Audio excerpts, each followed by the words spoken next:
La hierba se seca y las flores se marchitan, pero la palabra de nuestro Dios permanece para siempre. Gracias por estar ahí. Te damos la bienvenida a un nuevo capítulo de nuestro estudio bíblico online, una nueva forma de hacer iglesia y aprender sobre la palabra de Jesús junto a tu familia y amigos. Te invitamos a permanecer conectado. Disfrutemos juntos de este tiempo de aprendizaje. Iglesia, Palabra y Poder, una iglesia para las familias de todas las naciones. Buenas tardes, mis hermanos, les saludo en la paz del Señor. Estamos contentos, ¿cierto?, de poder estar una vez más reunidos para compartir este estudio de la palabra del Señor. En esta oportunidad vamos a estar hablando de hechos históricos, de hechos puntuales. Vamos a hablar de la estructura de la Biblia. Vamos a hablar, ¿cierto?, de cómo comenzó la Biblia, ¿cierto?, desde los primeros manuscritos hasta llegar a este libro que tenemos ahora. Pero antes de comenzar el tema, me gustaría que pudiéramos orar. Vamos a pedirle al Señor que Él nos guíe, que nos dé la sabiduría necesaria y que le añada, ¿cierto?, la bendición espiritual que necesitamos. Padre, te damos gracias en esta hora. Te damos gracias, Señor, porque podemos una vez más estar reunidos en tu nombre. Lo hacemos, Señor, en tu nombre para aprender de tu palabra, para adiestrarnos en el conocimiento de tu palabra. Queremos pedirte, Señor, que tú nos des más gracia, más sabiduría, más conocimiento. Bendice a cada hermano que está a esta hora reunido, Señor, frente a su pantalla, y queremos, Señor, que en esta ocasión haya algo especial, haya una bendición especial tuya. Padre, lo pedimos, Señor, en esta hora, en el nombre de Jesús. Amén y amén. Damos gracias al Señor. Vamos a comenzar entonces hablando, como les decía, vamos a hablar ahora de hechos históricos, de hechos puntuales que ocurrieron hace miles de años atrás. Pero antes de comenzar con lo que es la estructura de la palabra de la Biblia, quisiera que leyéramos lo que está escrito en Hebreos 4:12. Dice, porque la palabra de Dios es viva y eficaz y más cortante que toda espada de dos filos, y penetra hasta el alma y el espíritu, las coyunturas y los tuétanos, y discierne los pensamientos y las intenciones del corazón. Aquí, cierto, Dios nos está diciendo que su palabra es viva. Existen muchos otros libros de psicoanálisis, de autoayuda, cierto, que son muy buenos, que ayudan a las personas, pero no tienen estas características que tiene la palabra de Dios. Un hombre en una oportunidad dijo, la Biblia es como cualquier otro libro. Dentro de 3 años o después de 3 años, nadie se va a acordar de ella. Esto fue cuando recién estaban saliendo las impresiones, ¿cierto? Las imprentas estaban imprimiendo los primeros tomos o versiones de la Biblia. Y para sorpresa, ¿cierto?, en la casa donde este hombre vivía, la compró una compañía e instaló allí una imprenta cristiana que comenzó a imprimir Biblias y Biblias en diferentes idiomas. Entonces Dios respalda también su palabra. Bien, vamos a comenzar entonces viendo cómo se formó nuestra Biblia, la palabra de nuestro Dios. Vamos a ver primero los materiales que se usaron. El papiro en la antigüedad fue uno de los materiales más usados para la escritura. El papiro era una planta que crecía en los humedales, ¿cierto?, a orilla de los ríos y lagos. Y de ahí se le extraían estas hojitas, ¿cierto?, se secaban y ahí se podía escribir. Otro material fueron los pergaminos, Este es el nombre que se le daba, ¿cierto?, a las pieles curtidas de ovejas, cabras y de otros cuadrúpedos. La palabra pergamino viene de la ciudad de Pérgamo, que está en el Asia Menor. Eso es como un alcance nada más de lo que significa pergamino. Vitela era otro de los materiales que se usaban en la antigüedad, ¿cierto?, para la escritura. Y esto era el cuero de ternera, que la cual se teñía, ¿cierto?, de color púrpura, y muchos de los manuscritos que se conservan hasta ahora están en vitela púrpura. Otro material que se usó en menor cantidad era la ostraca, que era una especie de alfarería.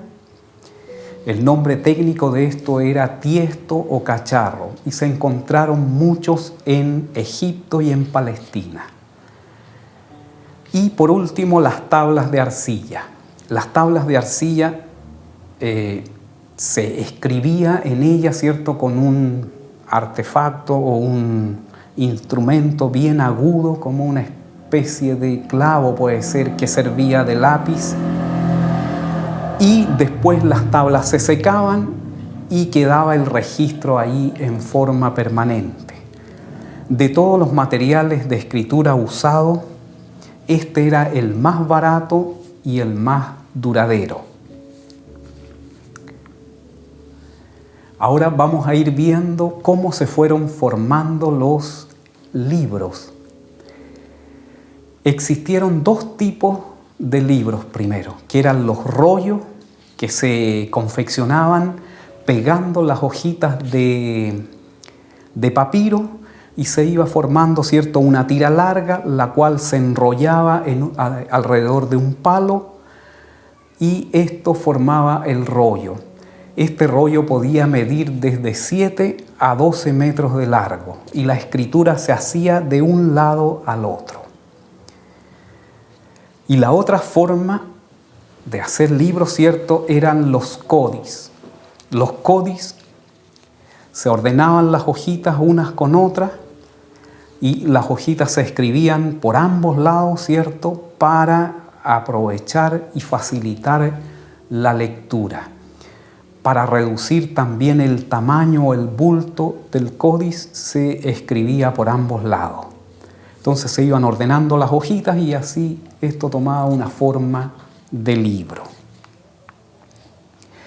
Vamos a ver igual los tipos de escritura que se usaron.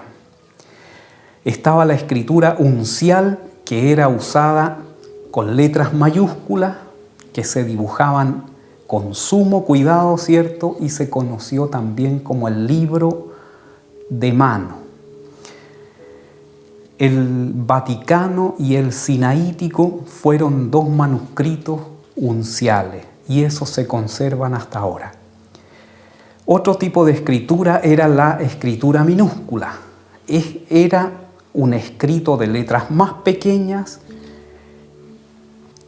con mano corrida o ligada, como le llamamos nosotros, y esto para aumentar la producción del libro.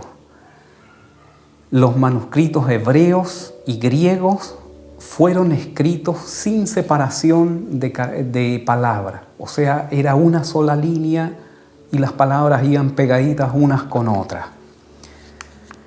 Entonces esas eran las dos formas de escritura. Ahora vamos a ir viendo los manuscritos bíblicos. Antes de la invención de la imprenta, ¿cierto?, todos los documentos eran escritos en forma manual, relativamente breves y grabados en piedra, arcilla o metal. A estos se les conocía como las inscripciones. O sea, todos estos textos que eran grabados tanto en piedra, arcilla o metal, se les conocía entonces como inscripciones. Y los que estaban escritos en papiro o en pergamino se les llamaban manuscritos.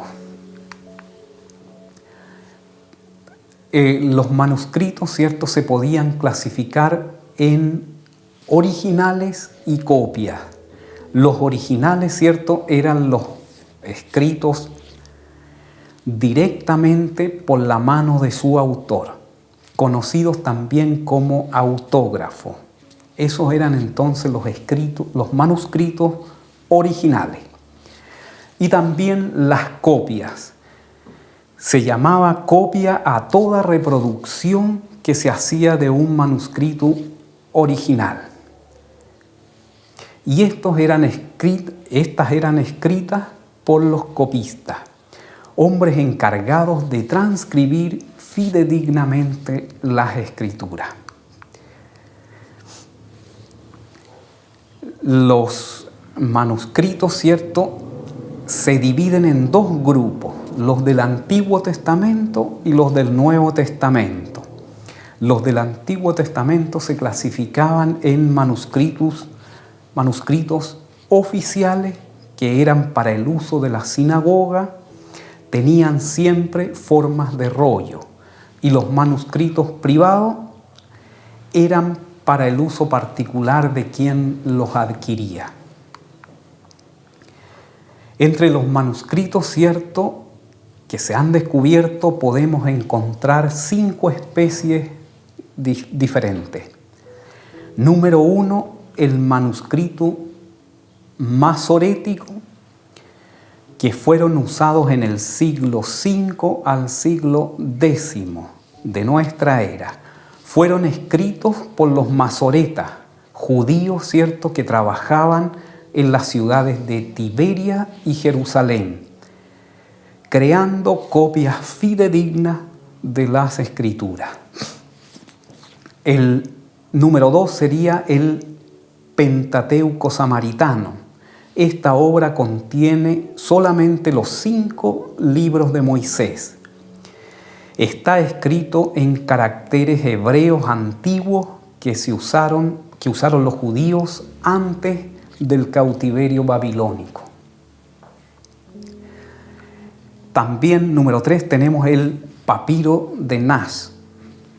Este manuscrito consiste en un fragmento de papiro que contiene una parte de los 10 mandamientos y Deuteronomio. Es el manuscrito más antiguo que se conocía hasta entonces. Después tenemos el manuscrito de Malabar. Este rollo de cuero contiene todo el Antiguo Testamento, con excepciones, ¿cierto?, de Levítico y Deuteronomio. Fue descubierto a comienzos del siglo pasado entre los judíos negros que habitaban la zona de Malabar, región, ¿cierto?, que está al sudoeste de la India. Y número 5, están los rollos del Mar Muerto. Son los manuscritos bíblicos más antiguos que se conocen. Son 1000 años más antiguos que los masoréticos. El hallazgo, ¿cierto?, de los rollos del Mar Muerto en Qumran es considerado el más grande descubrimiento de todos los tiempos. Se cree que estos manuscritos pertenecían a la biblioteca de los esenios, una secta judía que se apartó de los demás judíos y tomó una labor más monastérica. Entonces se cree que a ellos pertenecían este gran hallazgo, ¿cierto?, de rollo. Y el hallazgo de este material surge por una casualidad. Dice que un pastor árabe se encontraba, ¿cierto?, pastoreando sus cabras, y una de ellas cayó en una caverna, y él, cuando entró a sacarla, se encontró con unos cántaros y que estaban llenos de manuscritos.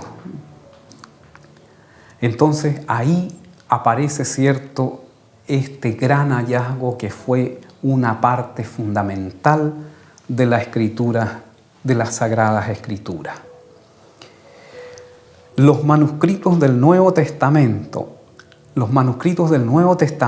hasta antes de los rollos del Mar Muerto eran más numerosos y más antiguos que los del Antiguo Testamento.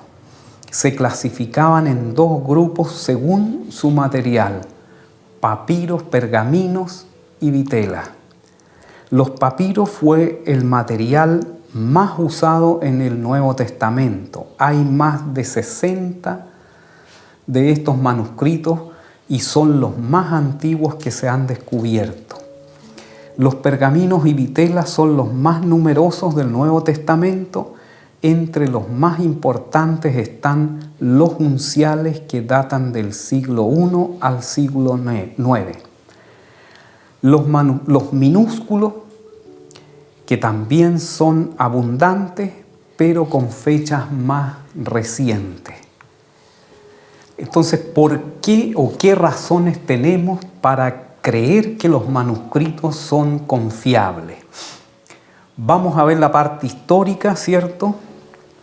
No es por la cantidad de manuscritos, sino por la fidelidad en la transmisión de datos. Hay manuscritos que tienen una gran diferencia de años desde su elaboración, pero sin embargo la similitud es idéntica. Los judíos eran extremadamente celosos de las Sagradas Escrituras. Por esta razón, el selecto grupo que era autorizado, ¿cierto?, para transcribir las copias, lo hacían de por vida. Ellos tomaban esta labor y la desarrollaban de por vida. Los masoretas eran judíos de mucha preparación. Hicieron un trabajo impresionante, trataron los textos con una reverencia pero inimaginable. Para ellos no se podía perder ni siquiera una letra, por pequeña que ésta fuera, de las Sagradas Escrituras. Entonces, quizás esta es una razón por qué Dios escogió a este pueblo para entregarle esta responsabilidad tan grande.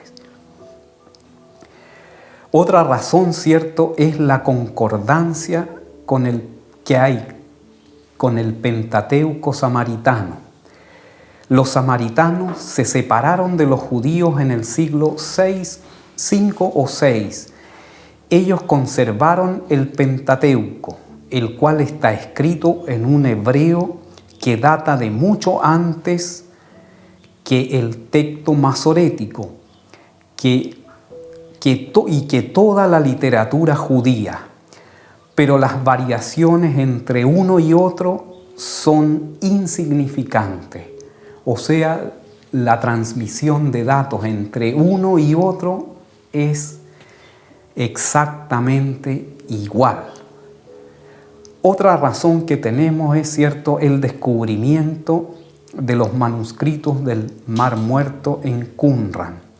Aquí se encontraron una gran cantidad de manuscritos, aparecieron todos los libros del Antiguo Testamento, copias completas, ¿cierto?, del libro de Isaías, consideradas las más antiguas que se tiene conocimiento. Pero la comparación de los datos nos da evidencia fidedigna de que todos los manuscritos son inspirados, ¿cierto?, por Dios. Ahora también nos preguntamos, ¿cierto?, ¿por qué razón son confiables los manuscritos del Nuevo Testamento? Existen alrededor de 5.500 copias del Nuevo Testamento, algunas con fechas muy cercanas a las del original. El Nuevo Testamento se escribió entre los años 45 al 95 y tenemos copias que datan del siglo II. Entonces hay una diferencia como de 30 años en algunas. La cercanía y concordancia, ¿cierto?, de las copias con los originales, desde las más antiguas a las más recientes. Y por último, ¿cierto?, las citas que hicieron los padres de la Iglesia. Los padres de la Iglesia, ¿cierto?, fueron hombres que se destacaron por defender la doctrina y defender los principios de la iglesia. Entre ellos, ¿cierto?, podemos destacar a Policarpo, que fue un anciano, ¿cierto?, que fue martirizado cuando él tenía 86 años, y él citó todo el Nuevo Testamento. Además, fue discípulo del apóstol Juan. Y otros padres de la iglesia como Justino Mártir, Tertuliano, ellos también citaron el Nuevo Testamento. Bueno, ya tenemos claro, ¿cierto?, del material que se hizo la Biblia, de la clasificación de los manuscritos, ¿cierto?, y cómo se desarrolló todo. Tenemos una idea clara, ¿cierto?, de por qué tenemos que creer que son confiables. Vamos a ver ahora entonces las versiones. Cuando el Dios verdadero, ¿cierto?, vino a ser conocido y adorado por otros pueblos que no entendían el idioma en que estaban escritos los manuscritos originales, se hizo necesario realizar transcripciones o traducciones a otros idiomas. Cuando hacemos una traducción, ¿cierto?, tenemos algunas dificultades, ¿cierto?, como encontrar las expresiones equivalentes de una lengua a la otra. O algunos dicen que la traducción literal no es muy exacta porque a veces se aparta un poco de la idea. Entonces, ¿qué hace el traductor? Entiende lo que el autor quiere transmitir y eso, ¿cierto?, lo traduce al otro idioma. La primera versión que se hizo de la Biblia fue la Vulgata. Dámaso, ¿cierto?, un obispo de Roma, le pidió a Jerónimo en el año 382 que preparara ya una versión revisada de la Biblia. Jerónimo, por su conocimiento que él tenía de los idiomas originales en que estaban escritos los manuscritos, además de eso, él se fue a vivir a Belén y dedicó allí 21 años de trabajo, ¿cierto?, para presentar la primera versión de la Biblia que fue llamada la Vulgata. Y la idea de esta era que esta Biblia o que este libro, ¿cierto?, pudiera llegar a casi todas las personas, vulgo, ¿cierto?, a las personas que no eran eruditas, sino que eran más vulgar, más sencilla. En el Concilio de Trento, en el año 1546, la versión Vulgata era ya la versión oficial de la Iglesia Católica Romana. Y después, ¿cierto?, con la llegada de la reforma religiosa, cuando la Iglesia, ¿cierto?, cayó en esta decadencia moral y espiritual, aparecen, ¿cierto?, los reformadores como Martín Lutero, Juan Calvino y los anglicanos, quienes llevaron a cabo la idea que tenía antes, ¿cierto?, la versión Vulgata, que la palabra de Dios pudiera llegar a muchas más personas, en realidad a otras naciones y a otros pueblos. Y se crearon entonces desde allí versiones en alemán, inglés y español. En España, el protestante Casiodoro de la Reina, en 1569, publicó la primera versión en castellano, con posteriores, ¿cierto?, correcciones de Cipriano Valera. Y aparece esta versión entonces que es conocida como la Biblia del Oso. Esta fue la primera versión completa. Aquí se agruparon, ¿cierto?, todos los manuscritos y se formó por primera vez esta versión que ya nosotros estamos usando ahora en este tiempo. Entonces, en el año 1569, Casiodoro de la Reina se encargó él de presentar esta primera versión, y la que él tomó, ¿cierto?, de los manuscritos originales, se tomó de estos manuscritos, los tradujo y presentó su primera versión, que fue conocida como la Biblia del Oso. Y más adelante, ¿cierto?, Cipriano Valera le hizo algunas correcciones, esto más que nada por el tema del idioma, ¿cierto?, que va cambiando con el paso de los años. Y allí entonces se formó la versión que nosotros conocemos como la Reina Valera.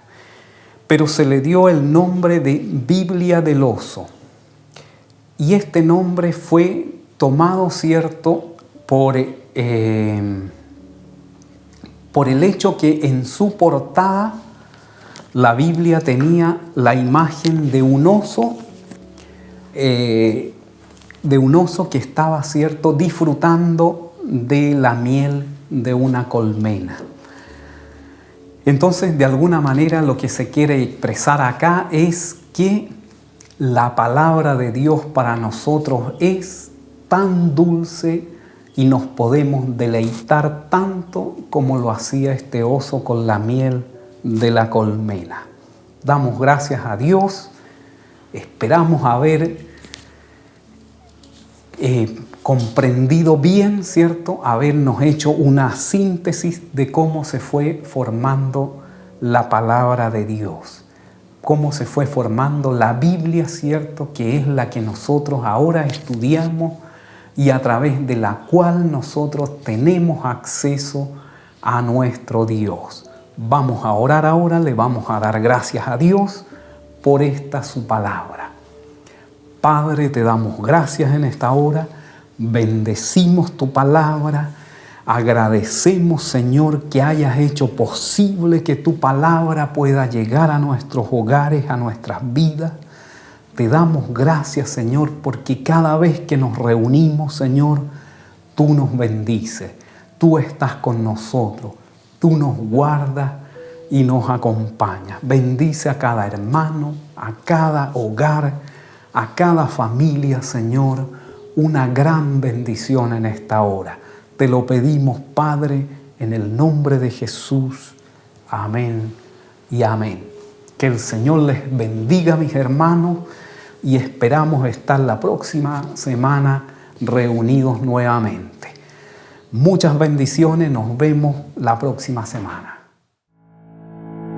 Estamos más conectados que nunca, sin importar la distancia, juntos somos iglesia. Gracias por conectarte junto a nosotros. Te invitamos a seguirnos en nuestras redes sociales de Facebook, Instagram y en nuestro canal de YouTube. Disfrutemos juntos de esta nueva forma de hacer iglesia. Hasta la próxima. Iglesia Palabra y Poder, una iglesia para las familias de todas las naciones.